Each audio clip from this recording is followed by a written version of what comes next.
Bakit nga ba hanggang ngayon wala ka pa rin abs? Well, sa totoo lang, meron kang abs. Okay? Pag-usapan natin, ano bang problema?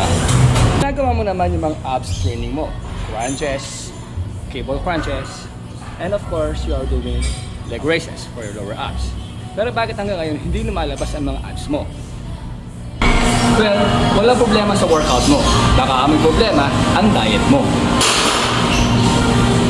Kahit araw-araw ka nag-abs workout, kung hindi mo binabawasan ang calories na kinakain mo araw-araw, hindi lalabas yung mga abs mo. Yes, you heard it right. Kailangan mo mag-cal-def or calorie deficit. Okay? Kailangan mas mababa ang calories na kinakain mo araw-araw kumpara sa ginagamit natin. Okay? Para mapwersa ang katawan natin na gamitin ang ating fats sa katawan as a source of energy.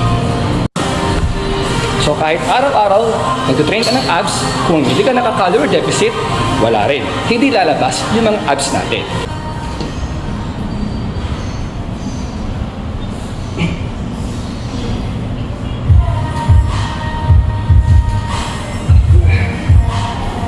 So ibig sabihin ba, wala yung ginagawa nating abs workout sa gym? Hindi. Mahalaga at mag-train ka pa rin sa abs mo. We have to train them, we have to develop them, we have to strengthen them.